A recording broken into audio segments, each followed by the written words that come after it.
எப்பவுமே கருப்பசாமியை தான் நமக்கு காவல் தெய்வம்னு சொல்லுவோம். வெள்ளை நல்ல குதிரை ஏறி வீச்சருவா கையிலேந்தி வாராரங்கே கோட்டை கருப்பசாமினால உடம்பெல்லாம் செலுத்து கருப்பு வந்து நின்ன மாதிரி இருக்கும். உங்களுக்கு இன்னொரு விஷயம் தெரியுமா? முருகப்பெருமானும் காவல்கார பெருமான் தான். அவரும் காவல் தெய்வம் தான். என்னங்க சொல்றீங்கன்னா, என்னுடைய நண்பர் ஒரு பெரிய விபத்துல ஒண்ணு மாட்டினாருங்க. அந்த விபத்துல மாட்டுறதுக்கு முன்னாடி கேட்டுட்டு போன பாடல் வேல் வகுப்பு.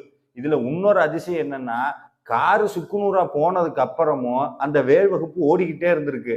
அதை பார்த்து இவரை ஹாஸ்பிட்டல் அட்மிட் பண்ணிட்டு போலீஸ்காரர் கேட்ட ஒரே வார்த்தை, எப்படி உயிர் தப்புனீங்க, எப்படி பொழைச்சிங்க இந்த விபத்துலன்னு. அவர் சரியாயிட்டு என்கிட்ட சொன்னாரு, முருகன் என் கூட இருக்காரு அப்படிங்கிறத அந்த வேல் வகுப்பு வரிகள் எனக்கு உணர்த்துச்சுங்க ஐயான்னு சொன்னாரு. அப்பதான் எனக்கு ஒரு வார்த்தை ஒண்ணு ஞாபகம் வந்தது. அருணகிரிநாதர் 15வது நூற்றாண்டுல பழனிமலையில உட்கார்ந்துட்டு ஒரு வார்த்தை சொன்னாருங்க.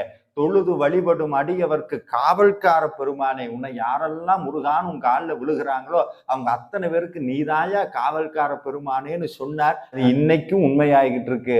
முருகனை நம்புங்க, என்னைக்கு நம்மளுக்கு பக்க பலமா காவலா நின்று நம்மளை காப்பாத்துவார். நன்றி. முருகர் உங்களுக்கு பிடிக்கும்னா லைக் அண்ட் சப்ஸ்கிரைப் பண்ணுங்க.